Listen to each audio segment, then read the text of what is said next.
Hello and welcome to the Rockies Now podcast. I think this is 106, 107, something like that.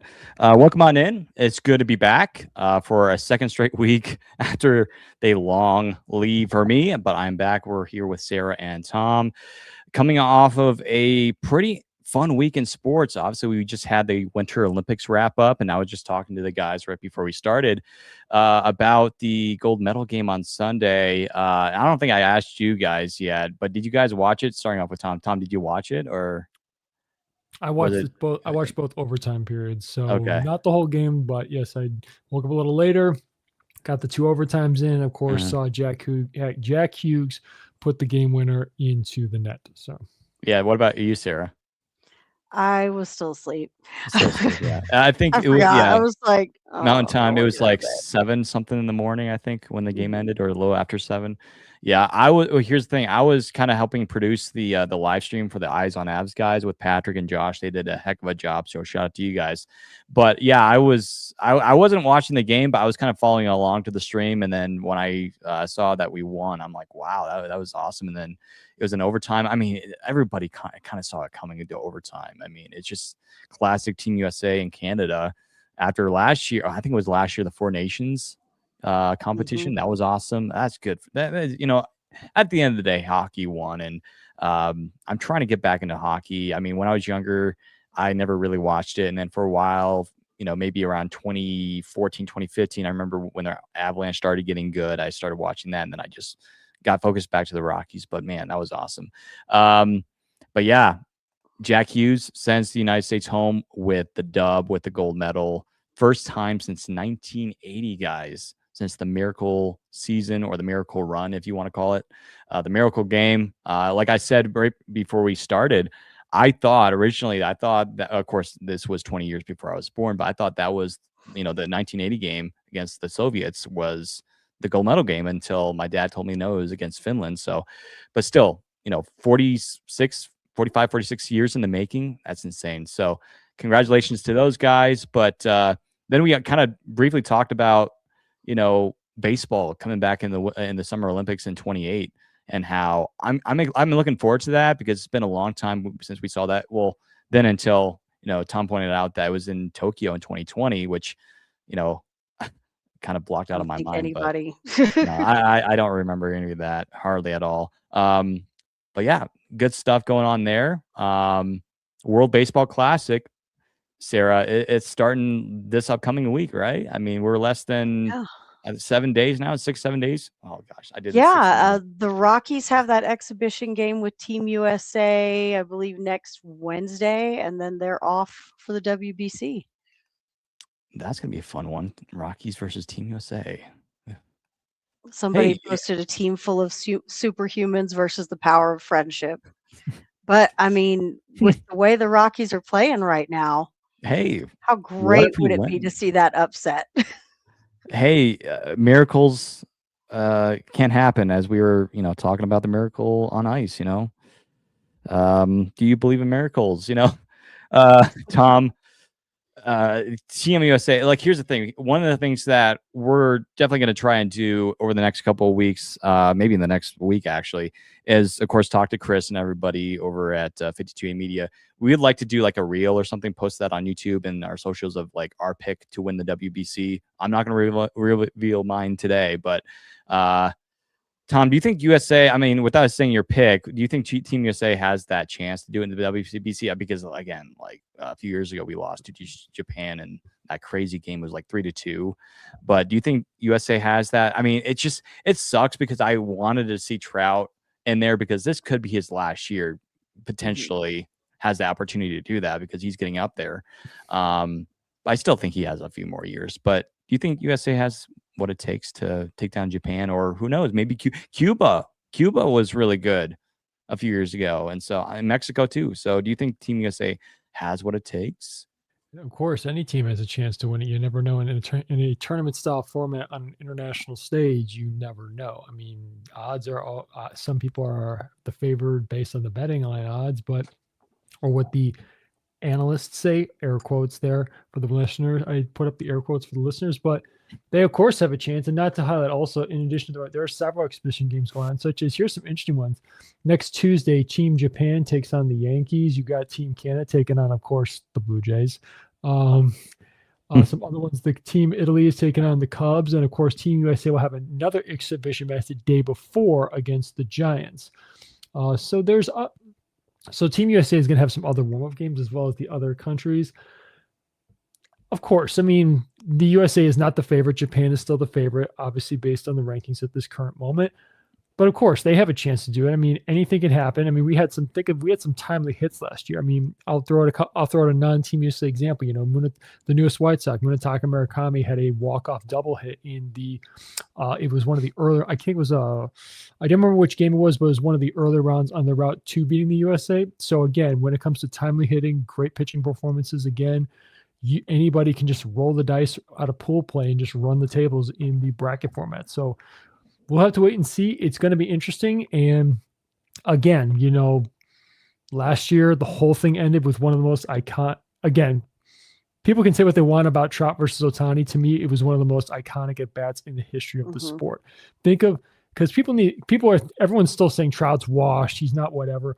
The reality of it is, at the time, they were still, if not the two of top 5 best players in the world. And again, Ohtani make it look easy, but Trout still hung in there. I mean, he laid off several close pitches, including a fastball right outside on the outside corner there. So he put up a formidable at bat. He just got fooled on 2 fastballs and a slider. So again, we're not going to see that again, but think of it. You know, I'm not going to start predictions here, but Judge versus Ohtani in the last bet of the finals, who knows? It could happen. Because one more thing I'll bring about that Trout at bat, because again, one swing, because remember, there was somebody on one swing, U.S. would have walked it off if he got a hold of one. But again, you never know on a world stage, Olympics, WBC, any international competition, just make sure your eyes are glued to a TV screen. Yeah, it's so good. Like I said, with the Four Nations with NHL, that it's just WBC is good for the game. It's good for other teams too. Like I'm happy. I know they're gonna get a tournament, but Brazil, like, it's cool for their like a soccer country like Brazil to be in this and play it as an underdog. I mean, I'm sure a lot of those guys are like, hey, let's try to win in this pool that we're in. It's going to be impossible, but you never know. Like Tom said, you never know. And that's what makes baseball and sports in general so much fun. Where hockey in the Olympics, you know, it's very predictable. You feel like you know what the Final 4 teams are, like, you know, USA, Canada, Sweden, Finland, Czech Republic, even I think Slovakia was in there as well this year, or they were doing pretty well in the Olympics as a matter of fact. But again, in sports, you never know. With the World Baseball Classic, it's going to be a lot of fun. And I went to my local hat store just yesterday. I got myself the Team USA hat. And again, if you're watching this on YouTube, I know Adam wasn't not a big fan of the logo on the hat. I love the jersey. The jersey is awesome. But I do agree with Adam that, you know, they could update, you know, a little bit of the hat, but still, it's not too bad. I like it. And then, of course, the WBC logo on the back. So I wanted to get one of those. I decided to go on the hat game.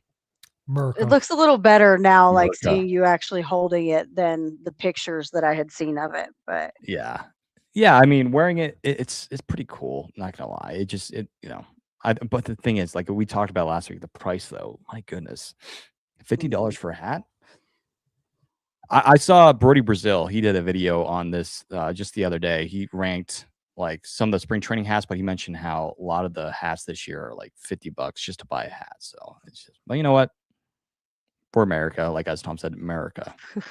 We'll just wait until. Well, here's a piece of advice. I think I mentioned this on a previous episode. Just wait until spring training ends. They'll start to knock down the price and just hope they still have your size if you want a fitted one. Yeah. But if you like snapbacks, you don't have to worry about that. Yeah. And I love snapbacks. They're cool. I thought about getting. Well, I did. I also, it's not on camera, but over here somewhere. Again, you guys can't see it, but I got the Rockies spring training hat this year. But I saw the snapback for the spring training hat, and I was like tempted to get it, but I usually get the on field. I usually wear 7 like 1/4. I have a smaller head, so.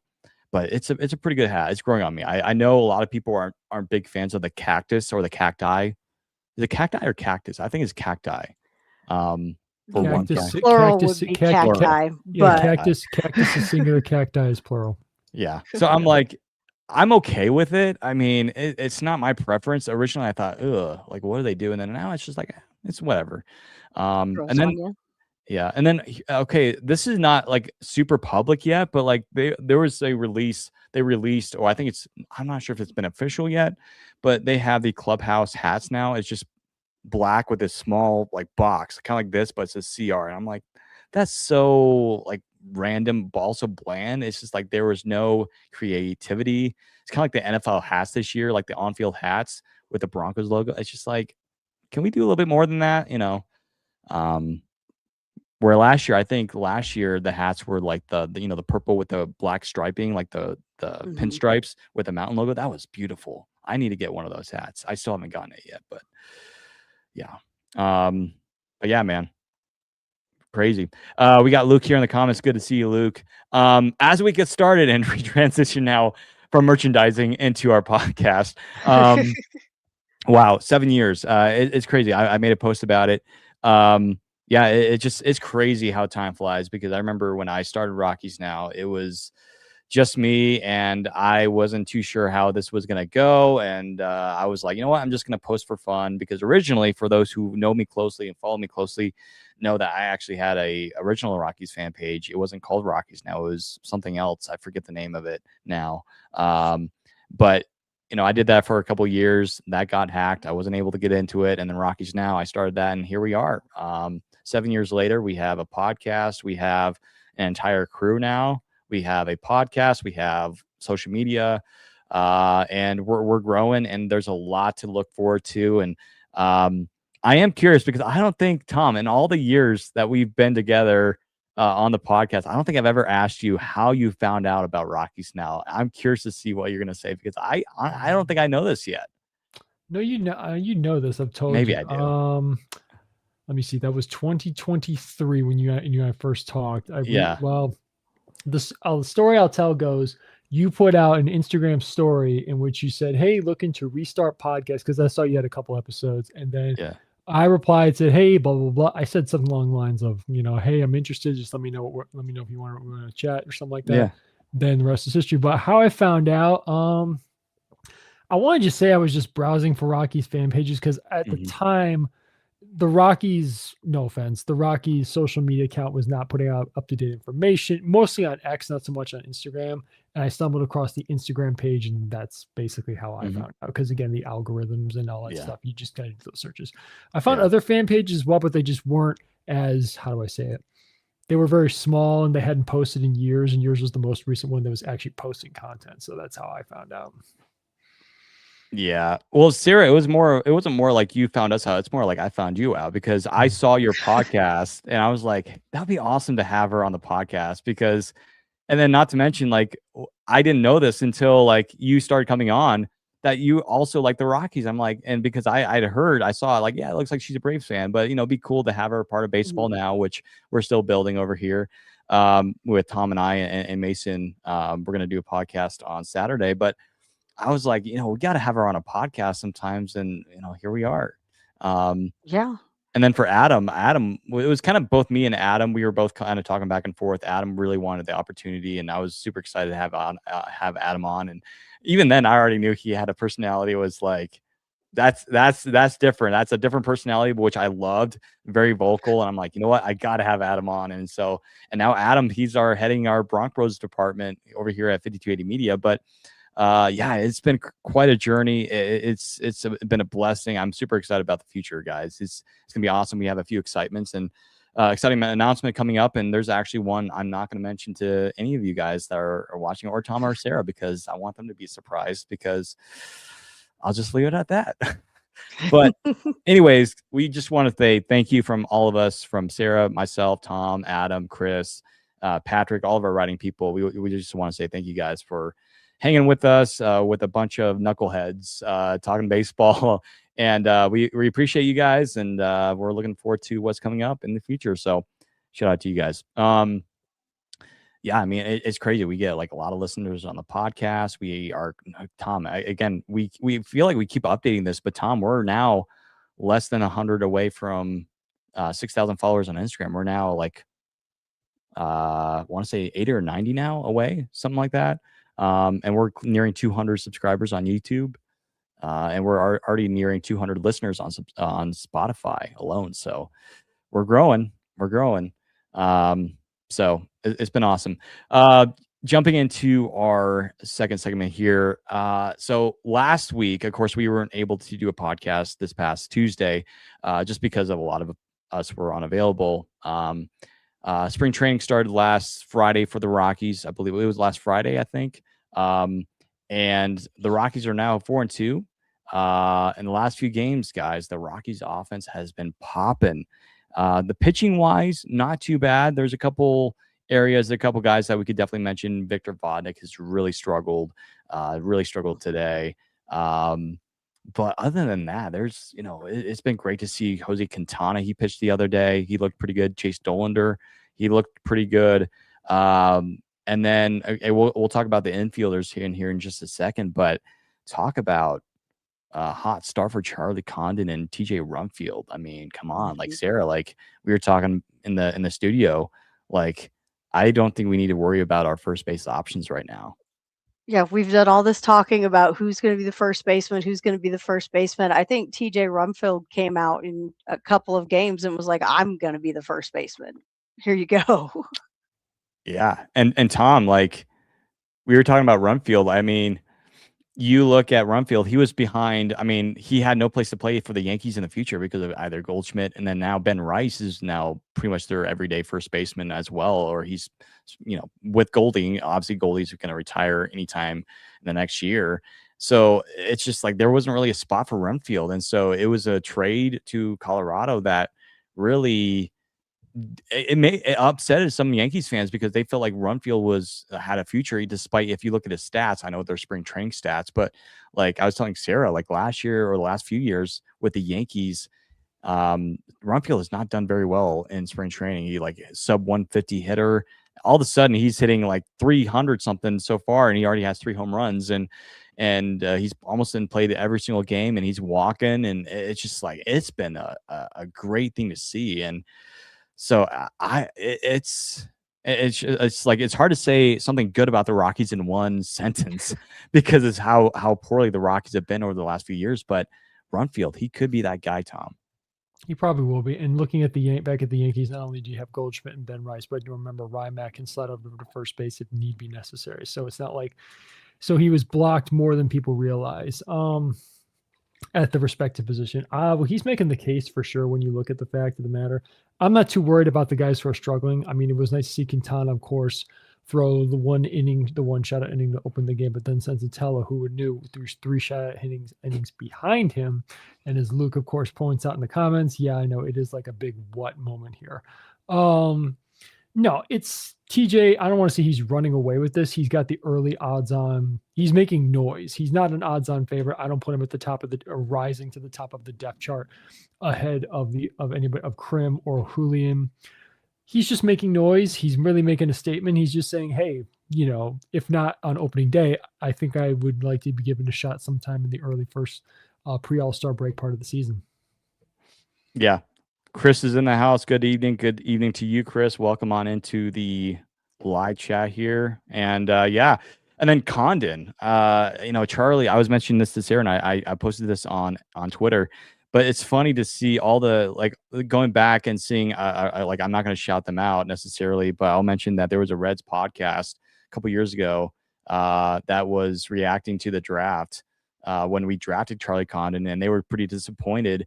And then all of a sudden they were like, well, it's the Rockies. They don't know how to develop players very well, which, we won't disagree completely with that. Fair enough.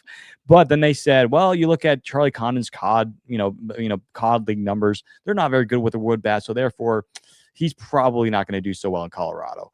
And then, after that, there was rumors, about, because Condon had a really slow start right after, it was the same season he started in Fresno, and people were like, oh man, is Condon a bust? He's not doing very well, hitting under 200, and he's striking out left and right. Yeah, he has a home run or two, but I don't know if he got a home run. He might have, but he was not doing very well. And there was a lot of concerns about Charlie Condon. Is this a bust pick? Is this like a classic Rockies swing and miss draft pick?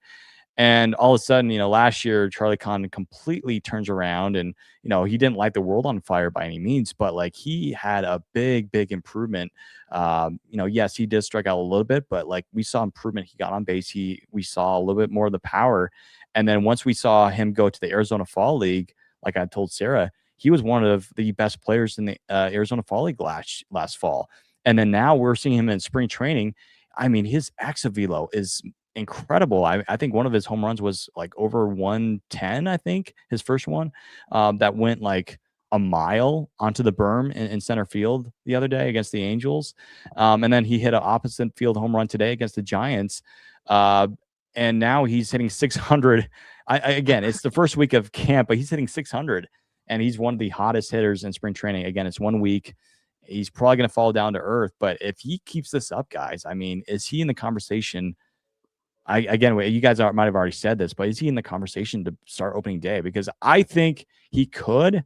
I just don't think he will. I think he for sure will start in AAA now. There's no way he's going to play in AA at the start of the season at this rate. Yeah, I would agree with you. I think for sure he's got a AAA spot. I think it's really going to depend on what we see coming out of some of these other guys, because they've been able to just kind of plug him into any position, which was the other thing that I have found interesting is they're giving Ryan Ritter left field time. They've moved back pretty much over to right field. They've got Zach Veen playing in left.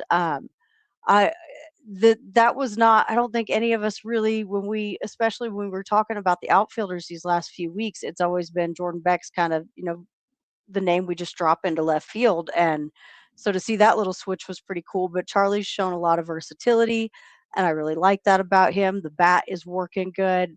I don't think he's an opening day guy, but I think this has raised the odds of seeing him make a debut this year. Yeah, and Chris points it out here in the comments. It's a wrist injury can take like a while, take a year and a half to recover.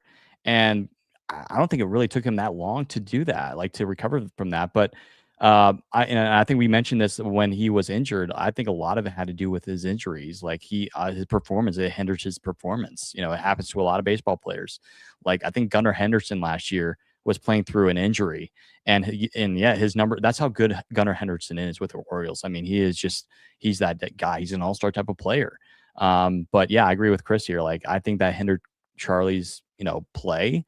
But also too, like we see this almost every single prospect, unless if you're going to be a superstar like Bryce Harper or whatever, generally, even for a first round draft pick, or a first rounder, you sometimes see players, they it takes that time for them to develop, but also get used to minor league baseball, because you're going from high school or college, and it takes time for them to adjust. And obviously we saw that with Charlie, but it's just crazy to see some of the comments and saying, "Oh, Charlie Condon's going to be a bust pick." No, he's going to be just fine. Luke says here, if Krim's oblique thing isn't quick, Condon's the next right-handed bat. I agree with that. I think the Rockies are obviously very high on Condon, but I also think they wouldn't be afraid of having Runfield as another left-handed bat in that lineup. You have Moniak, who also has struggled with injuries, which is a little bit concerning, but he seemed fine yesterday when he hit that home run against the Cubs. Went was it 2 for 3? And I think he also had a double too, so he seems fine. I will say, for those who don't know, I didn't post this on our social medias, but Brenton Doyle, he has had some imaging done, which is kind of a frightening word to hear, especially when it comes to injuries. But for us to not hear anything yet seems like somewhat of a good sign. But also too, it was soreness. But if it's anything, hopefully it's not too bad for Doyle to be out for an extended period of time, because we need him for the opening day lineup. Especially in Miami. That's people think that's a small outfield. No, Miami actually has a giant outfield. I don't know why, but also, didn't they move in their outfield? The Marlins did. I feel like they did. No. Wow. The only outfield that got reconfigured this year was the Royals. Oh, that's right. And the Padres, I feel like they do that every single year. No, it was just 2 years ago. 2 off seasons ago was the Orioles. This off season was the Royals. The Padres don't think have changed it in 5-ish years. But yeah, so anyways, but to answer your question, Luke, I think I would agree with you on that Condon is probably going to be that guy at first base, unless if again Runfield wins that spot. But I mean, any other name, Cal Caros, that's another guy. He's had a good spring. I mean, he's walking. He's not striking out as much because obviously that was something he struggled with last year. But Cal Caros, also look at his exit velo numbers. They're rock solid. His defense, first game of the spring against the Diamondbacks, I think he turned a double play or he started the double play. I mean, Cal Caros, like he has Gold Glove potential. So that's exciting. Anything that really, as we like wrap up the second segment and jump right into our infielder segment, anything that really jumped out to you guys, like in the first week or so of spring training action for the Rockies? I don't think Condon's going to be up at all this year. I really don't. Ooh. I don't, because I understand where people are coming from. If Blaine Crim gets injured, Condon's going to come up. They're not going to bring him up to be a part-time player. They're not going to bring him up to split time with TJ Rumfield. I'm sorry to put most people's both. He's been playing first pretty much overwhelming majority of the time in the minor leagues, so that's the position I think they have him set for. Especially if Rumfield is up, hypothetical, and has a good start to the season, then they're not going to bring him up at all, because why would you allocate first base starts to two guys who you project to be potential young players of the future? Unless they want to stick him in left field, but then again, you got Jordan Beck playing out there, and then you could stick him over third, but then again, you want to see what Kyle Caros has. So given the fact, if Rumfield does become the opening day first baseman, I don't see Condon coming up at all. They're going to give Rumfield, Caros, and Beck a full-time load of at-bats as long as they stay healthy, and I just don't. Plus, also, it took Condon a while to adjust to playing in the minor leagues with a wood bat on a regular basis as well. So why would you rush him to the big leagues? He's doing well, and I'd say let him keep building the confidence and get everyday playing time in the minor leagues. And there's really no reason to rush him. That's my personal opinion. Take it for what you think. I mean, I'm just a fan, just giving my opinion. So again, people can disagree with me. That's okay. That's a healthy thing. If you want, but I just don't see a reason to rush the guy. I really don't. And especially, like I said, we've got bats who are screaming, give me a chance. Yeah. Troy Johnson too. Exactly. There you go. Exactly. That's a good point. And like people can talk about, well, he's not doing well in the spring training guy. It's exhibition games. You're playing against the thing is we want to I was telling Sarah, we have to put ourselves in the check as well, because you're looking at you're playing against guys that are single A, double A players. Like the Giants today, love the win. We won 11-3 today, but you're also playing against guys that are in the single A, double A teams for the Giants. So it's just it's not like you're playing against, a big league roster. Jameson Taillon, I know he's having a really bad start for the Cubs, but I'm not worried about Taillon. He's going to have a great year, I think. He's probably just working through pitches. He's not focusing on I need to get this guy out. He's just working on his stuff. And so, at Senzatella, last year, guys, again, we mentioned it, I think last week, Senzatella had one of the best ERAs on the team last year for the Rockies in spring training. And look how that went, so it's just I'm not saying that you were rooting for a bad spring for everybody, but you do want to just put that into perspective and check that. But just also before we get to the funny comment that just was posted in our chat comment, the other I guess Sarah is now Whoopi Goldberg because she was the second. That's who I was exactly thinking of, Tom. I love it because for a long time Whoopi Goldberg was the center square in Hollywood Square. So Sarah, you're the Whoopi for tonight. So I guess I don't know how I feel about that, but I know, but I'm just saying there was one other celebrity who was in the center square for a long time before she was. I can't remember for the life of me who it was. It was either way, but so that's funny, wild. So I don't know, we could switch that around, but the point is also back real quick comment about pitchers in spring training. Every single appearance is sometimes mapped. You're going to throw this many fastballs, you're going to throw this many sliders. They're just trying to get their timing, their release, and try to loosen the rust off and shake the rust off the arm. So even if a pitcher has a bad appearance, it doesn't mean he's just washed up or digressed from last year. They're just trying to get loose at this point. They're trying to build up, and some of them are heading off to the WBC. Oh my goodness. Call Scottsdale squares. Well, I'm doing my best not to overreact to anything that I'm seeing, because there is, of course, like you both have said, everybody's trying to work on stuff. There's specific things, like Warren was saying after the game yesterday, Senzatella was working on exactly what he wanted him to be working on, and that's what he wanted to see. And when it works out, awesome. When it doesn't work out, it's hard not to, to have that little bit of PTSD from last season where you're immediately like, oh no, now the bullpen's bad. Like it's hard not to have those knee jerk reactions. But I mean, I like what I'm seeing so far, and it's hard not to get overly excited about it because you do have to kind of keep it. You have to keep yourself in check and be like, this is spring training. But Zach Veen's 468-foot tank the other day made me very, very happy. Yeah. Well, especially considering it was just straight away center. Yeah. And, against Tom's White Sox, we don't want to rub that in here, but That's I mean, it's spring training. I don't care. But hey, I mean, it's like it's spring fine. training. That's no big deal. Again, it's spring training. I think the one thing is when it comes to it, it's just like to piggyback off something kind of Sarah alluded to. It's going off feel. How does the player feel? How for a position player? How is his swing feeling? And when he's in the field, how is his footwork? How is his transfer from glove to throwing hand? Or for pitchers, how is the changeup rolling off your fingers? How is the fastball spinning off? What kind of spin rate? It's all about how the player is feeling at this point, because you want a guy to go into the season feeling good. You don't want him to go in feeling like garbage, and then all of a sudden the guy is having dead arm within the first 2 weeks of the season, and then you got a real problem. I've really liked the base running this year in spring training so far. Yeah, sorry. No, you're good. No, I was just saying I really like the base running and the approach that they were doing that with Dornier, I think that's his name, or Bornier, the new first base, Bernier, I think, Doug Bernier, our new first base coach. I just loved, especially today, Jake McCarthy gets a double. I think it was a leadoff double or something, and then he tries to steal third. I love the aggressiveness. Jordan Beck, he's also been stealing some bags. I think he got a stolen base today. So it's just like we need to see more of that in the season. And I feel like we saw that last spring and then it just died. Like, why aren't we being aggressive? And those are runs right there.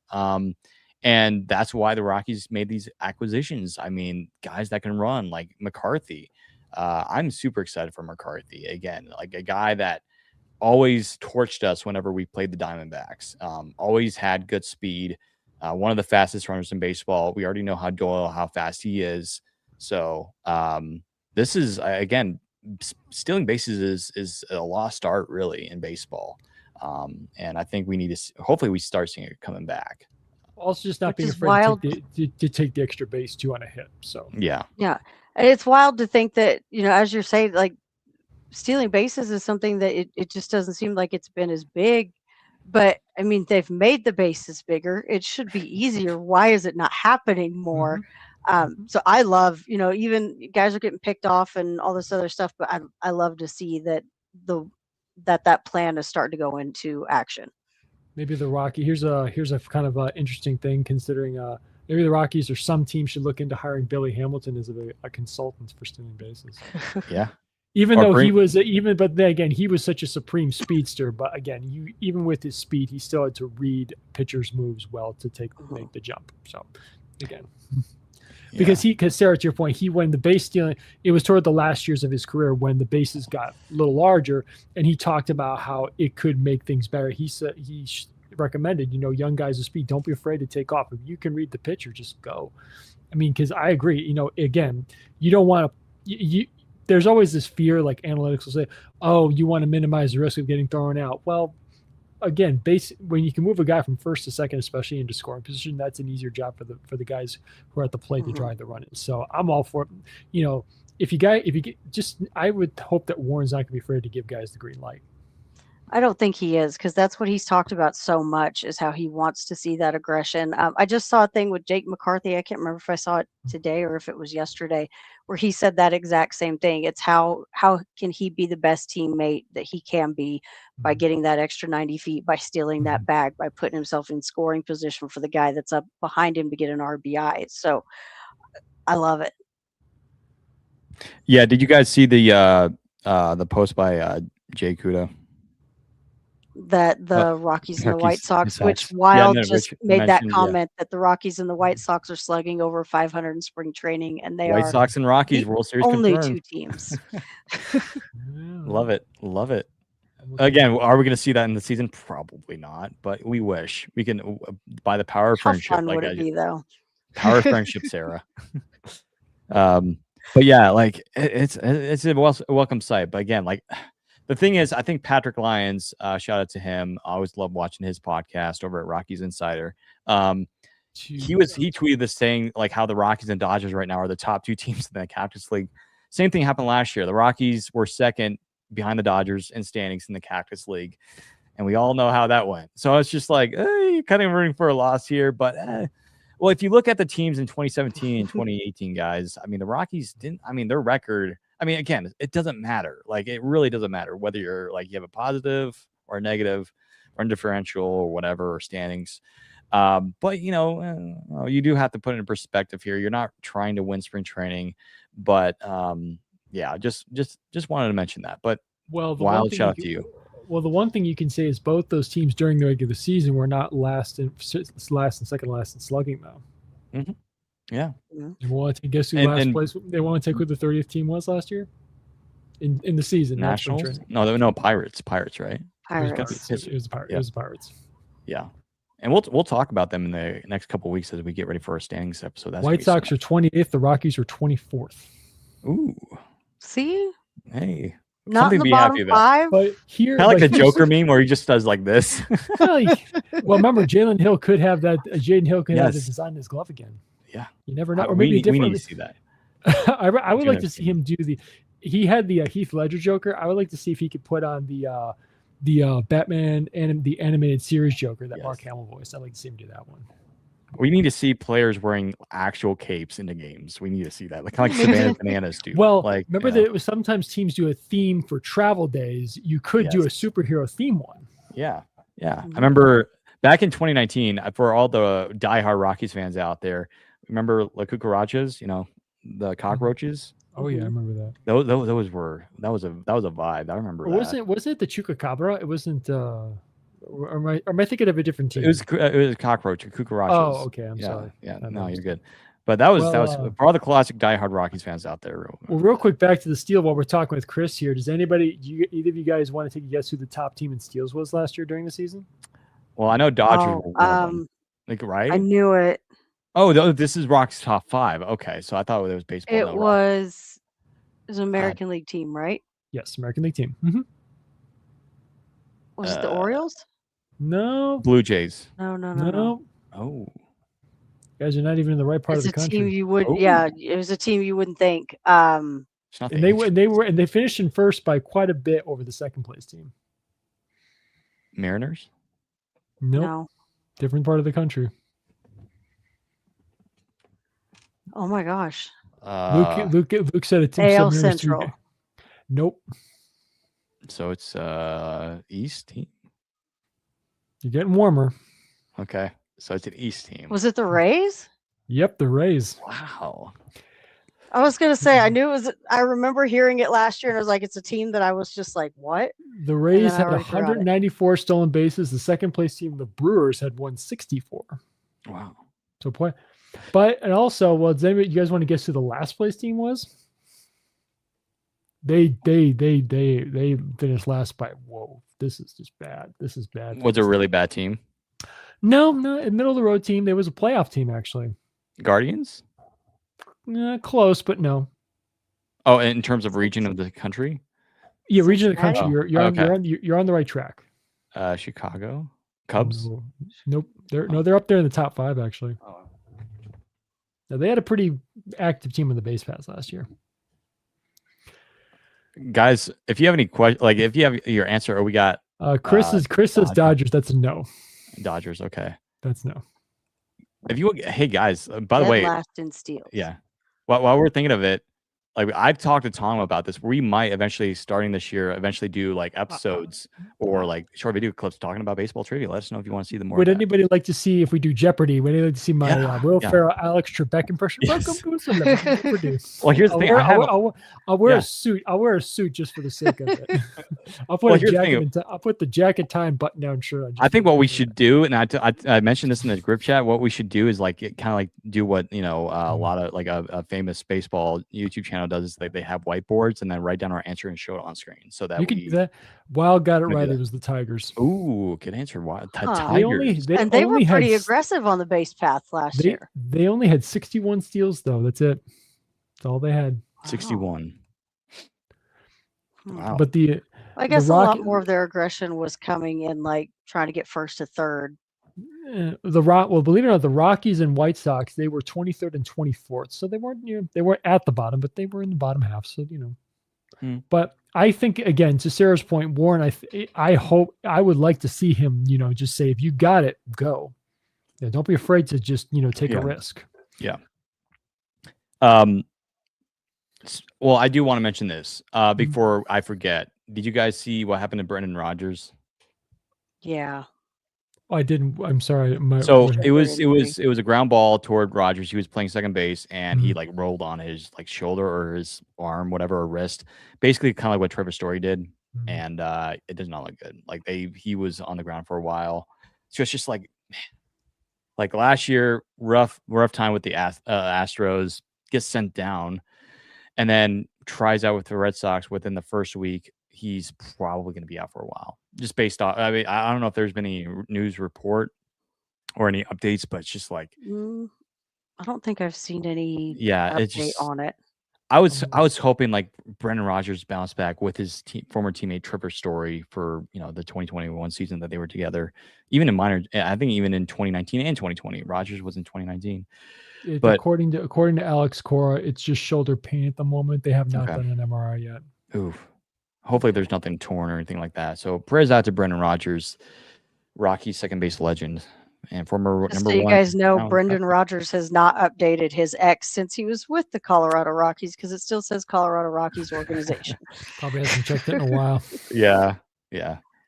Michael Lorenzen still has his Royals uniform on his Instagram. So Michael, please change it. He said he wants the vest to come back. Yes, like we posted that. Okay. Yeah, like now everybody on the Rockies fan base loves him. So he's now welcome. That's all you had to say. Yeah, welcome to Colorado, Michael. Like that's all you had to say. We love you. We love you forever and always. We don't care what you're well, we do, but you get some leeway. Right. Yeah, no, But yeah, anyways, it sucks for Brendan. Hopefully he feels better. Wild says, how many attempts? That's the question. Is that for the Tigers? I'm assuming, Wild. I'm assuming he's talking about the Tigers. The number I gave was the most successful steals. They were successful. Oh, okay. Yeah. It's strange shoulder. Chris says, "Are you all in Scottsdale?" No. We I wish. We wish. I would I told Sarah I was going to go to Scottsdale, but like it just at last minute it just wasn't panning out. It just. Chris, the three of us are currently in states that do not have warm weather. Actually, it was 85 degrees here yesterday. Was it windy where you are at, Sarah? Because we're here in Colorado. It's been a little windy. Well, because we had all those wildfires in our area last week, and then Colorado got the wind this week. Yeah, it's been a little windy the last couple days, but not like it was. Every single day here, it's been like red flag warning, like every freaking day, and it's just like, can we please get some moisture? Like today was 60. It wasn't bad. It was a little bit breezy, but it's just like we have. I think what's so surprising, like a lot of places out east has more snow than Denver or where we've only had like where I live here in Colorado. We've only had like 3 inches of snow the entire winter. Maybe I'll be surprised if we've gotten more than 3. It's just that's how bad it's been. But it's just like in Chicago. That's how the only. No, go ahead, Tom. No, go ahead. Sorry. The only snow we've gotten here was the weekend of Rockies Fest, and it was like 3 or 4 inches. That's when the Broncos lost the Patriots game, and a lot of Broncos fans, including myself, we were like, "What do we do to deserve this?" I mean, I drive in a Prius, so I'm thankful that I don't have to drive in the snow with a Prius. But at the same time, though, it's just like we need moisture. Mm-hmm. But I don't mind the warmth because I do like warm. But there's times where it's just like, snow would be nice too. So. Now, for where I live in Chicago, we've had 2 major snowfalls. That's it. I've only had to shovel my driveway twice, which I'm not complaining. I don't mind it at all. Yeah, especially considering my snowblower's broken. I still got to fix it. But rough. It's just would I like to be in Scottsdale, seeing what the teams are looking like? Yes, but at the same time, it's always been a dream of mine to go down to spring training because I was talking to a coworker. One of my bosses, and she was like, you got to go down there eventually. I was like, absolutely. It's just like sometimes I'm just too busy, But like you would think, like I live in Colorado, it's like a 13-hour drive to Scottsdale from where I live, and so it's just like I need to do it one time. So maybe next year. Well, I don't know. Maybe there's still time in spring training. I could go down there for the next few weeks or something like that. I'll try, but I will say though, I'm going to Disney. I'm going to try to go to Disney World next month. So maybe I'll go down to Florida and go to one of those Port St. Lucie or something. Financially like that. planned for the Disney There trip. you go. Yeah, I love Yeah. that. Like I'm going to lose a lot of money. Saving up.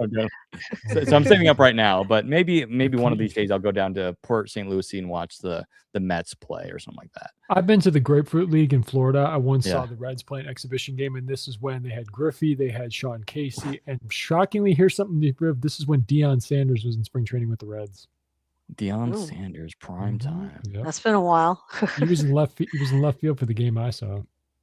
Yeah, Chris says he's in Bama right now, but he'll be in Scottsdale in the next couple weeks. That's awesome. Yeah, my office is actually based out of Tempe, and so a lot of my coworkers live down there. I've got one of my coworkers that is actually going to the Padres and Great Britain exhibition game next week. Next week, that's gonna be cool. Home of Arizona State. And by the way, like college baseball, I know Tom, you've been like kind of getting into that a little bit more. A lot of the players because you're keeping an eye on a lot of those guys because you have the number one pick in the draft. What's one guy in college baseball that you're looking at right now? Roch Chalowski, man. This guy is the real deal. He has 6 home runs. He had 6 home runs in 7 games. This kid, he's basically with this start, he's screaming, "Pick me number 1 overall, please." But don't keep it. There's a couple other ones like Justin LeBron, the shortstop down in Alabama. He's someone to keep an eye. I'm sure Chris being in Bama, I'm sure he's kept an eye on him. He's also very talented, so he's somebody who's probably going to go in the top 3. Yeah, Chris also mentions Blaine Brown up at UT. He's another top guy. There's also some interesting arms that are coming out too, like the Illinois left-handed pitcher Jake Bauer, who is pitching for Mississippi State. He's a guy to keep an eye on. That kid is electric. Yeah. Oof. I need to look at some of the names because the Rockies are picking at 10, obviously. So there's some players I need to definitely watch out for. But since you're at like 10, it's kind of hard to say what the Rockies are going to do because again, Paulie Podesta, man, he could pull something out of the hat that it's kind of like what we did with Gabriel Hughes in 22, where Gabriel Hughes was not even in the top 15. Like top of the prospects, and we were like, who? But he was one of the top pitching prospects. Let's put it that way, because it was very much position player heavy that draft. Just quick side comment: I wish that, like the NFL and the NBA, we could trade draft picks if we wanted to. I wish that was the thing, but unfortunately, it's not. Maybe that'll be one of the conversations that'll come up. Probably not in the upcoming, lockout. There's bigger fish they're going to have to fry first. Yeah. But maybe in the next after that, in the next CBA after this upcoming one, they're going to talk about it. I'm sure it's going to come up. It'll be something for the next commissioner. This is Rob Manfred's got bigger priorities on his mind. Yeah. But anyways, like college baseball, that's going on right now. Again, I'm not huge into it. I like to kind of like with hockey and NBA. Like sometimes I'm like, you know what, I need to get into that a little bit more. So again, I'll need to keep an eye on some of these guys because again, they're going to be White Sox, going to be Rockies. Well, when the College World Series comes, that's something definitely you should keep an eye on for sure. Yeah, I think a lot of people should. There's going to be, because the thing is, people talk about it's not as not as prolifically mastered as like football and basketball, but College World Series, it can get pretty exciting. Omaha, baby. Yeah, I would like to visit that too. That's a beautiful setup. Beautiful area. I've driven through Omaha every summer whenever we go up to Michigan for vacation. It's a beautiful area. Traffic isn't always like the greatest, but it's beautiful. But if you want me to, but obviously as we get closer, 10, it's just like eating draft, like whether it's football or basketball, it just depends how the first few picks shake out, and then that's like a domino effect. You know what I mean? Everyone knows who want to pick an arm, but I wouldn't be. If we go position player at 10, it wouldn't surprise me at all because we need some more bats in the system. I have a feeling I know what the Rockies are going to pick here. Like at 10, it's going to be a pitcher. I just feel like that's what Deep is going to do. But again, never know. Well, we just have to wait and see. But we'll wait and see. Chris puts a big tourney this week. The Texas Shriner. Yep, that class. That's a good tourney. I was just reading on that. Yeah. Tennessee's got a nasty schedule in that. Yeah, and of course it's their first year without their longtime coach too. I know. I've been paid. I always, of course, as a Tennessee fan, I always watch pretty closely what they're doing. But this year it's been like it's been going well so far. But of course their schedule hasn't been. much of anything yet. Mm, So. You know, it'd be interesting. I wonder if this would be like something again. If the Rockies social media team is watching, maybe before the Rockies' first regular season game against the Giants, do like an on-field pick with Tony Vitello and then Jordan Beck and Chase Dillon, because he coached That'd be both of cool. them. He Yeah. coached both of them. That'd And be really cool. Halverson. Halverson. Thank you. I forgot about him Yeah. too. Sorry, Yeah. sorry, Seth. Sorry. Yeah. And then also too, like if it was like Liam Doyle again, of course we can't have 3 teams playing at once, but Liam Doyle, another Tennessee guy. Now he's I with the love St. Louis Liam Doyle. He is crazy. He almost went to the Rockies, but he was a guy that actually I kind of didn't want the Rockies to pick for some reasons. And again, you're gonna have to go back He's a lot of wild. episodes to talk about that. But like again, it's gonna be awesome. So Chris says go Vols. Vitello is awesome human. Is Todd Helton in camp? Well, here's the thing. I was just going to talk about him. If you look at the staff, I don't see him as a special assistant to the general manager anymore. He is. I did see it the other day. Oh, you did? Yeah. You know whose name I didn't see was Clint. I thought I saw Clint on there. See, maybe we both saw. Maybe you saw the list that has Clint. Maybe my browser or something. Yeah, I don't know. But for some reason, I saw Clint, but I didn't see Todd. So I don't know. Maybe it's the Red Bull. I don't know. Maybe I'm delusional. But no, that's a good question. Well, I know he's occasionally come through, but I'm sure he's like occasionally come through. Scott, sure he'll probably show up at some point. I've got Rockies.com up right now, and here are the special assistants to the GM. You got Vinny Castilla, Charlie Blackman, Todd Helton, Clint Hurdle. Okay, so he's still there. So currently, yes, you could say. Yeah, but anyways, college baseball, and I think Wild put it in here. College baseball may be all we have next year during the lockout. Everybody better pick a team now if you don't have pick one. a team. I already know what team I would root for, but pick your team. All right, let's jump into our last segment, shall we? Like, we're gonna kind of quickly run through this. You guys kind of know the drill since you saw the Outfielders preview that Chris and Tom did a few weeks ago. So kind of go through like most of the players that are on the depth chart or 26-man roster that we feel like will be there. For catchers, starting off, we kind of put catchers in the infield as well, kind of just because if we did a catchers only video, that'd be a pretty quick video. But like Hunter Goodman, obviously he's going to be a starting catcher. Braxton Fulford, I think that's a lock for backup. Braxton Fulford's looked good so far this spring. I know it's 1 week, but I think Brett Sullivan, guys like that, they're going to be AAA depth catchers. So Hunter Goodman, are you looking at another MVP type of season, or you think he's going to have a regress year? Tom, I'll start with you. You can go one of two ways. I mean, I don't want to cast aspersions on anyone specifically. I mean, Hunter, I still see room for improvement. Again, he managed to play the full season. I could still see him being a repeat. A lot of, this time of year, or even before spring training began, a lot of pages were doing their top 10 rankings based on position. Hunter Goodman's in a lot of them. A lot of people from other fan bases have faith in him and they believe in him. So could there be room for progression? Is there room for improvement? Yes, I would just like to see, of course, I'm more interested to see how Warren Schaefer handles him this year. How many at-bats, how many starts to get at DH? Does he have more starts at catcher? How are they going to manage his knees, manage his workload? I know they're going to have him, if he's healthy, he's going to play a full 150 plus, but just again, what's the balance going to be between catcher and then DH? And of course, how much of a factor does that mean for Braxton Fulford to be behind the plate? It'll be interesting to see how that time is divvied up. But as far as offense, I still think he can hit over 40 home runs and driving 100. I really do. I think he can be that guy. Yeah. It's crazy to think when he came up. I mean, he's a young player, but I remember his first game was against the Orioles. He played first base. Matter of fact, that first game he played, he got a base hit. It was in the center field. But I could see somewhat of a regress year, but I still think he's going to hit like 25 plus home runs. I think he's going to have another solid year. Is he going to be an all-star player? I think he could.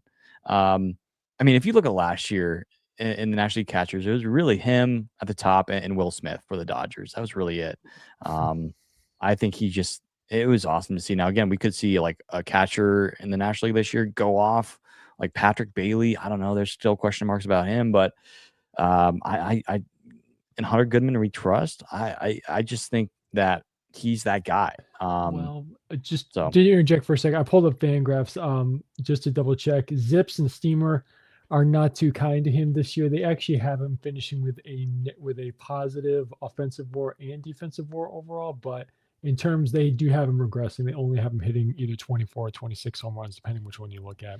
Yeah, getting you know, over the RBIs. So I think if I was if I'm leaning toward the negative part or aspect of it, I would probably agree with that. I think that was probably, again, we don't want any injuries. oh wait, Fingers crossed. sorry, But correction. I'm sorry, correction. My mistake. So it's for RBIs, it's 71 from Steamer, 83 for Zip. Sorry, just correction there. Sorry, quick correction. But yeah, I still think he's gonna have a good year. Yeah, I think he stays pretty steady. Now, as far as catchers in the NL that are gonna show up, show out, I think you're gonna have to watch Drake Baldwin in Atlanta. Strong performance last year, and he's gonna get a full season in. Because again, Sean Murphy is hurt again. He has not really been able to stay healthy since he's gotten down there, but Drake has more than stepped up and taken on that role and performed really well, and he's already coming out pretty hot in spring training too. But I think Goody, I think he stays pretty steady. I mean, he could vary by a few either way, really, but I don't think we'll see a big drop off from him. Yeah, and then for Braxton Fulford, I think he's a lock for backup. I really like Braxton. Yeah.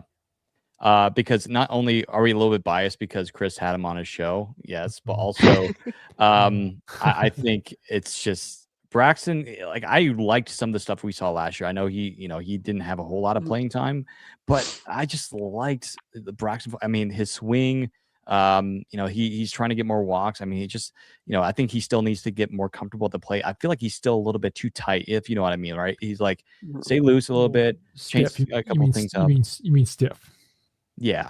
Yes. And I think, try to be more, obviously more relaxed. And I think he talked to Chris about that. He mentioned that, try to be more relaxed at the plate, but also to have that mentality of just I've been here for a while. I belong here, and I think Troy Johnson also says briefly about that. But I remember exactly in that interview with Chris is that Braxton Fulford is I want to act like I belong here. Like, I'm a big leaguer. So that's just, that's huge. And I think defensively, Braxton Fulford, I like as well. So I think that tandem I really like. So I think it's pretty much a lock that it's going to be Hunter Goodman and Fulford. Just quickly to add to what you said, comfortability comes with experience. So the more time he gets up there, he'll just sink in a little bit better. So I think he'll be fine. Yeah. Does Goody get? Let me pull up this question here. Does Goody get as many first pitch fastballs as last year? You better be geared up for him because he's gonna get them. I always say, don't be afraid to be geared up and get the bat off your shoulders for a fastball. So he'll get them, but the question, whether it's more or less, you just got to be geared up for it because he can crush them a mile. Oh yeah, he's got the strength. Yeah. So or even he'll get some fat breaking balls over the middle, crush those too. Scores Field, yeah. Okay, first base. Of course, we kind of already briefly went over some of the players, but I think if you're looking at likely, I think they're probably gonna have obviously a guy that can play first base as well. I mean, Edward Julian, I feel like he's been playing first base this spring as well. I think I don't know, guys. Is he a second base, third base guy? It's hard to say for Julian. I mean, we did trade for him. I feel like right now it is probably going to be Runfield just based off of his performance so far. But what are you guys feeling right now? I see Julian as more of, he's going to be a utility guy, kind of plug and play wherever he's needed on the bags. I think, I know right now they're still projecting Blaine Krim, right, as our starter. I believe so. At the moment, yes, I believe yes. I think depending on how bad this oblique strain is, he said he's never had one before. So I think depending on what kind of rehab time he's looking at there, I wouldn't be surprised to see Rumfield end up with that opening day slot if Krim is taking a little longer than they want, because an oblique can be pretty tricky too. That's one that they can have that can aggravate you for quite a while. So it'll just kind of depend on how Krim recovers from that. But I don't know. I feel like Julian's more of a guy that is going to be where he's needed, and I don't necessarily know that he's a lock anywhere. Yeah, it's just that's why there's competition in spring training. I would agree with that. I think. I mean, Julian, I think they're gonna watch Julian for sure because again, he's coming off of a down year and he hasn't been the same since his rookie year in 23. And I agree with you, Sarah. I think they're gonna give one of the young guys a shot here, and then if not, then they're probably gonna go with Krim or whoever. One non-tangible I think that just popped into my head. If they believe TJ Rumfield is ready to play regularly at altitude, I think he wins the job. Wild says TJ stands for 2 jacks. Well, now he has 3 jacks. So he's got 3, so changed to 3 jacks. So, yeah, 3 jacks. But I would say to Sarah's point, I again, Julian, he's 6 feet tall. That's a second baseman's height. So I think he could, if again, it's interesting because you look at Amador and Julian, they're the same height, or about the same height. So again, I think we've settled on Willie Castro probably settling into second base, and then the other two could be the utility marker. But if Rumfield, they feel he's ready, I don't see one reason why he's not going to be the starting first baseman on opening day. Mm-hmm. Troy Johnson, again, another name just to watch out for. Rooting for him. Obviously, he's another guy that could break the roster if he gets hot this spring. Again, we're kind of just basing off of like the first week, but also just like vibes, if that's the right word. That's how I do it. Yeah, we do it all the time. I mean, that's part of what we do. But then again, we're not privy to everything going on behind the scenes. So we don't have somebody with a press pass yet. So one guy that as we move to second base here, one guy that I'm very intrigued about, Adele Amador. Already got a home run. He was actually the first Rocky to hit a home run. His defense has been good. We just need to see consistency with Amador. That's one thing that we've been begging of him to do is like he does well. The Rockies sent him down to AAA or AA. Does extremely well. Gets on base every single game. Doesn't strike out. Gets called up. Strikes out a lot, like at a 60% clip, kind of like a Michael Toglia, who, by the way, got a walk-off for the Reds this week. Did you see that hit? It was a horrible hit, but you know what? A walk-off is a walk-off. It's a walk-off. Go, Mike. Made me really happy. Rooting for him, and hopefully he can crack a roster spot with the Reds. They could use that. It's going to be fun in Great American Ballpark, Sarah. That guy, when he touches the ball, my goodness, watch out.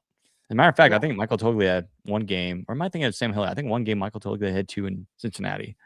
I might be thinking of Sam Hilliard, but oh no, I think you might be right. Maybe it was Toglia. I would have to go back and look, but I think if he can remain consistent enough in spring training over there, you plug him in the right spot in the lineup. Say put him behind Ellie De La Cruz or something like that. If he's hitting consistently. It's a little protection for Ellie there that people might kind of look over, and Mike could end up, could be a good spot for him. Maybe. Yeah. And then, and Wild puts up Ritter here, and I want to get to Ritter here. But with Amador, I think we'd all agree that if Amador just does not get it together before the regular season, or if he's on the opening day roster, but it's just like nothing has really changed, he's on his way out. Which is sad because it's just like he was once the number 1 Rockies prospect. It wasn't for a very long period of time, but I think in 2023 or 24, he was at one point the number 1 Rockies prospect. And, Bill Schmidt obviously was very high on him, and, scouted him. Of course, a lot of the, the Dominican Summer League, a lot of people were high on him, but he hasn't been able to consistently put together. So there's talent there. There's reasons why to be excited about Amador, like the reasons I mentioned of him getting on base, and he has some decent speed, but he has very good defense. It's just that we need to see him be consistent, which something that we've seen for a lot of Rockies prospects not do, like Michael Toglia, Brendan Rodgers. It's just like we never saw that consistency. And Ryan McMahon, we were told that he was going to be a superstar. Now Rymack, I think out of all those guys, had probably the highest ceiling and probably performed closest to his expectation level. But again, we need to see that from Amador. And then Ryan Ritter, he's had a great spring, but also too, like you guys mentioned, he's been playing a little bit of left field. And I'm very intrigued by that. I like how the Rockies are thinking outside the box and saying, "Hey, why don't you try left field? Let's see how you do that," rather than just sticking him at like shortstop, second base. The Rockies, I like what they're doing here with Ritter, and he got a home run today, his first home run of the spring. So, he is a guy that I really am intrigued about. Again, last year, he had some, exciting moments, but then he ended the year pretty poorly, striking out a lot. But, there's stuff to like with Ryan Ritter. So I would argue Ryan Ritter might have a better case here to be on the opening day roster than Amador here. I really do. I think Ritter has, obviously, he already has good defense. I know he's been shaky so far this spring. I know in the first game, I think he made an error at second base, but there's a lot to like with Ryan Ritter. There really isn't. I think, and I mean, if you think back to that hot streak he went on in Albuquerque right before they called him up, he was just insane. And then he Fire. came up, Yeah. and it again, like, I don't know what it was last year with these guys that were getting hot down there and just cold as ice when they got up here.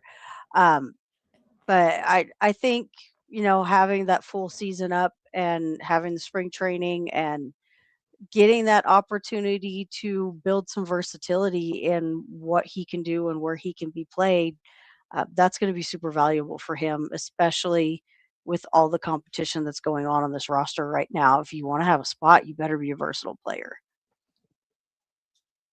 Like Garrett Hampson, old Rockies legend. Where's Garrett Hampson these days? Ooh, he last was with the Royals. Royals. Was it Royals last year?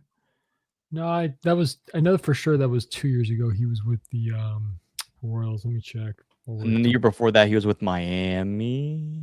I think it was with Miami. Then he went to Kansas City. That's another guy that I kind of. I think it was Kansas City then Miami. Oh, let me check. Let's see. He was with was with 3 teams last year. So after Colorado, he went to Miami. Then he went to the Royals. Last year, he was with Arizona, Cincinnati, St. Louis. Oh, wow, he's moved on quite a bit. He's moving around a bit. But I feel bad for Drew Romo. It's the same thing with Drew Romo, man. Let's just still out there. Still out there. So yeah, I think is that all the second baseman that we could have mentioned? Am I missing anybody, guys? Castro. No. Yeah, Castro. You kind of brought him in a little bit too. Yeah, Castro. We can put him in there as well. He's had a good spring as well. Yeah, I mean, again, a lot of interchangeable guys here. Shortstop, obviously, we already know who's going to start. Tovar. Shortstop, Tovar. Wait. Are we sure that it's going to be him? Wink, wink. I don't know, man. Do we want to maybe, or do we want to put bring back? Who's our? I haven't checked. Or dude, Cole Carrig. What a spring! I mean, the guy has it again. Hair on fire, love it. Really good speed. Like his athleticism, his again, I'm going to use the word vibe is pretty cool. Just to watch. I'm excited for Carrick. I mean, this is a guy that will for sure, I think, will be in AAA. I think he even didn't he end the year in AAA last year? I think he did. But the one thing we got to make a note about, remember we talked about it when he was drafted. He was drafted as like an athlete because he played so many positions. Because he played so many positions in college. He was a catcher as well. The position of versatility. It's going to be interesting to see if he does have a set position. What is that going to be? Yeah, I'm I don't think need this guy to get a slightly smaller helmet because every time he takes off, that thing is gone. Gone. Which I love the flow though. You can't argue. You gotta love the flow. Good hair. Good hair. Well, kind of like Charlie. But it's not like Charlie. Charlie was on a different level. Well, Charlie was not even that wasn't much flow. That was just kind of a go with it kind of thing. Go with it, yeah. But no, I think it's going to be Tovar, and then when he doesn't play Ryan Ritter, I think will be a shortstop. Because you can't not give Ryan Ritter some looks at shortstop. Yeah, and then Willie Castro, that's another again, he can play pretty much almost everywhere. And then third base, obviously, I think this is one of the more intriguing ones. Obviously, Cal Queiroz, we kind of briefly talked about him, how good of a spring he's had. I think he could definitely be the opening day starter at third base. And then Willie Castro can play third base, but also Edward Julian, he can play third base as well. So you have a bunch of interchangeable pieces except shortstop. That's really the only position that really is, I feel like you kind of know who's going to be starting there, obviously. Again, wink, wink. So it's just, and then again, like we mentioned with Ryan Ritter, he could be an option in left field if Beck or Moniak or McCarthy is down. Like Ritter, we could see Ritter in left field. So again, like we I've didn't. just Yeah, I've it's been kind of weird so because intrigued by what they're doing in left field right here with Zach Veen getting all Yeah. that left field time, and every time Beck's in the lineup, he's over on right. I just keep looking around. I get confused. When there is video feed, I'm like, why is that guy in left field so tall? And I'm like, oh wait, swapped him. Yeah, well, I thought maybe again it's going to be Beck will be changing left to right, obviously, but they're talking more Beck in right field and then having McCarthy, Veen in left field or what. It's just I think we're going to see a bunch of different things this year. It's going to be crazy. It's not going to be like, okay, Beck is our everyday left fielder or everyday right fielder. It's going to be interchangeable. The only locks I feel like is going to be Doyle center, Tovar shortstop. That's it. And then Goodman at catcher, right? So it's just, I'm excited because it's just like, what's DePodesta cooking? What's Warren Schaefer going to cook? I love it. Warren Schaefer, like, I love what's going on inside his mind right now in spring training. I don't know what it is. It's just, it's beautiful. So. And the one other wild card player that we've got that is he's hurt right now, but Tyler Freeman got some infield time, got some outfield time. Where is he going to end up fitting into all of this once he's healthy? Yeah, he hasn't played spring training yet. I think he's battling with somewhat of an injury, was it? I think. So that's another guy who I think who could have another good year. Obviously, we know how good he was last year. Like if you look at his numbers on base percentage wise, like he did pretty well. He had a really good stretch there. I mean, at one point, I think it was in June, he was like in the top 3 and like on base percentage, OBP, like on base percentage, OPS. It was insane. So yeah, Tyler Freeman, that's another guy. He can play outfield. He can play shortstop. He can probably play first base too. I mean, he can play a lot of the positions. If you want a smaller guy. If you want a smaller guy at first base, you can do that. But like Tyler Freeman, I love his smile so much. And you were there at FanFest. Did you see him at FanFest when you were at one of the things? We did. I saw him one time. We were somewhere and they kind of ushered him through, taking him somewhere else. And then we also saw him when he was down in the batting cages doing that thing. But every time we saw him, my daughter was just like, "Is that Tyler Freeman?" I was like, "That's Tyler Freeman." She was like, "Look at him." I was like, "Yeah, he looks like a happy guy." A happy guy. Again, love his smile. Love the vibe he gives off of. I mean, like, and it's just crazy. If you all haven't heard the story of when Nolan Jones and him got traded for one another, it's a cool story. So definitely go check that out. He's still dealing with them. Latest injury updates, he's still dealing with back soreness and pain. So hopefully, again. Can you imagine like how those two guys had to have felt like they're going, "Oh, I'm getting traded to my buddy's team." Then it's like, "Hey, wait, you're coming here? I'm going there." Oh man, it's just Nolan Jones. I hope he has a good year with Cleveland. I miss Nolan a little bit, but you know what? I'm sure Cleveland's happy to have him back because they were the ones that drafted him and everything. But and Cleveland, they need the offense. And what's so crazy, and we might talk about this in our standings / rankings prediction video, but like Cleveland, they only made like 1 or 2 moves this offseason. It's just like ownership there needs to be better, spend more money, and then they're having issues over there in Cleveland as well. But it's just like Nolan Jones, please do well for Cleveland. We want to see, and I think Cleveland's going to be a playoff contending team again. We'll talk about it in the coming weeks, but they have really good prospects, but it's like they need offense. Because you need to build around it. Because they just extended Jose Ramirez. Like build around him. But he's like, going to what are we doing? Eventually. Like eventually he is going to regress. Yeah. That's but it's just Anyways, I was kind of surprised by the number of years on that deal. But me too. I'm shocked. But yeah, I think that's pretty much covers all the infielders. Again, any infield prospects, we kind of already mentioned Cole Carrig. He could be definitely in the mix at the end of the year. I really do think that he's going to make his debut this year. Despite Tom, Tom's answer on Condon, I think Condon will make his debut this year. That's just because originally I was like, but I think Condon is just like he's ready to prove it. I just think that he's feeling more comfortable every single at bat. But again, I do agree, because we talked about it. I've talked about it that we do want to take care of our prospects. Like, don't rush. Obviously, Ethan Holiday, don't rush Condon.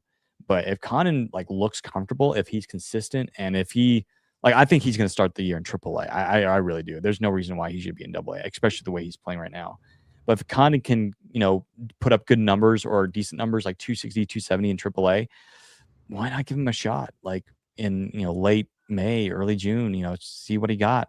But again, you don't want to hurt his confidence. You don't want to hurt his confidence by sending him back down to AAA. That's if there's a spot for him. Exactly. And because Troy Johnson could be lighting the world on fire, and we're like, oh my gosh, Troy Johnson's putting up Nolan Jones 2023 numbers. That is where I do agree with Tom on it. I don't think Charlie comes up if there's not an everyday spot for him available. With them giving him some outfield time too. Say we get a couple guys in the outfield with knock on wood, not putting anything out in the universe. But if injuries happen in the outfield and there's a spot where he could get regular time, then I think you can see it. But I agree with Tom in that they're not going to bring him up to platoon him with somebody or do anything like that. You don't bring up a top prospect like him to not play him every day. Yeah. Mm-hmm. You might as well just keep him in Albuquerque. I guess this is kind of Rockies related news, right? I mean, Matt Holliday, again, Tom mentioned in our group chat, sold his home. So he's got it on the market. Anybody want to go in on that with me? Anybody? Yeah, that field. I could. Every baseball kid. 12 million. Every baseball kid would want to play on that field. I mean, if somebody knows something, please tell me. Send me a message on X, please, because he finished it in 2022. He built it from the ground up. I'm confused. Is there something wrong? Is he having money troubles? I just saw it. Yeah, because I'm confused. I mean, it's not like his sons are coming home. They're all out of the nest. They're empty nesters now. Yeah, so I mean, but still, I mean, you built the house several years ago for the purpose, I would think, to live in it. So he bought a place in I was thinking, what if he got a Paradise Valley? Where's Paradise that? Valley, which state? I'm sorry, my apologies. Arizona. Oh, he's moving to. I wonder who's going to buy his house then, because I mean he built that as like a compound. He has a batting cage and everything. He has a baseball field in the backyard, a full-size field. Yeah, it's a whole field. Now he does have a weight room and a training facility, which he and his boys trained in. But still, I mean, he had a full baseball field. So I mean, somebody could buy it and then demolish the field if you don't want that field back there. But don't say that. Again, not every buyer is going to have. You're going to want a full-size baseball. But if I was buying the house, I want to keep it for commemorative reasons. But still, not every buyer is going to want to keep that baseball field. I'm just being practical. Yeah. Sorry. One day I have my own house. If I got that house, I would absolutely. You could host games there for crying out loud. Wiffle ball. Come on. No, you could host full base. It's a full size baseball. Yeah, it's a baseball field. But I'm talking if I had my own baseball quote wiffle ball field, I'd be out there every single day. That's my dream. Have a wiffle ball field in my backyard. I'd probably never see my youngest son again. He'd be out on that field all day, every day. Probably may never get his friends to leave. Wild says, if you build it, they will come. There you go, Wild. If you build it, they will come. Yeah, maybe one day, guys. I'll have my studio, Rockies Now studio in my backyard with my wiffle ball in the background. Stay tuned, guys. Stay tuned. I think honestly, if there's any other topics, I can't really think of anything right now. Again, there was one that I could talk about, but I feel like we've already talked about. One little funny comment I say: if with Matt Holliday putting his house in the market, I'm 99.9% certain that it will be on the market for less amount of time than Michael Jordan's was. Yeah, probably. Wild has a comment for Tom. They will come. I know they'll come, but again, not every owner is going to want to keep that baseball. Because again, if I bought it, I would keep the baseball diamond, but that's just me. Yeah. Yeah. It's I just think you've got a it's very just, specific buyer's market with a home like that. Yeah. maybe. Well, yeah, exactly. Especially if they want to keep that field. I mean, God forbid, hope they don't get rid of it. Whoever buys the house, but it's just weird. He's only been in the house for less than 4 years, and he's already selling it. Yeah. I thought for some reason I thought that the Holidays had one more son, but maybe I'm just tripping. I think it's just the two of them. Yeah, just two of them. Imagine if they had a third one, another Rocky. All of them get drafted by the Rockies, but no. No, the Rockies trade for Jackson Holiday in the year 2030. Probably won't ever happen, but that's just wistful thinking. Yeah, again, World Baseball Classic starting up this upcoming week. Stay tuned for that. Oh yeah, it's starting out 12 million. Is that how much it started out? Yeah, that's the price on the house, 12 million. Okay. Wow. And Yeah. He bought the land for 3 million and then built all of that on it. Quick comment. He has Jackson, Ethan is his son, then Grayson his daughter. Oh, Grayson. Okay. I was going to say, I know there's another kid. It's a girl. Okay. Okay. Hey, maybe softball. If Denver gets official, like what's it, the women's softball team like here in Denver, that'd be pretty cool. There is a women's professional baseball. Yeah, they're like again. partnered with Major League Baseball. Last year was the first year, I think. And so Denver, if Denver gets a professional women's softball team, absolutely. I know Denver now has an official women's soccer team, which is partly owned by Peyton Manning, the legend, Tennessee Volunteer, by the way. So, yes. Yeah. So again, World Baseball Classic starting up this upcoming week. Rep your United States or rep whatever country. It would be cool because one thing I don't think I've ever mentioned here on the podcast is that actually it'd be cool. I know Norway is really good at Olympic sports. They won the most medals in the Olympics, but Norway, if they had a baseball team, the reason why I say Norway is because I'm actually 12.5% Norwegian. Fun fact of the day. You gonna go play?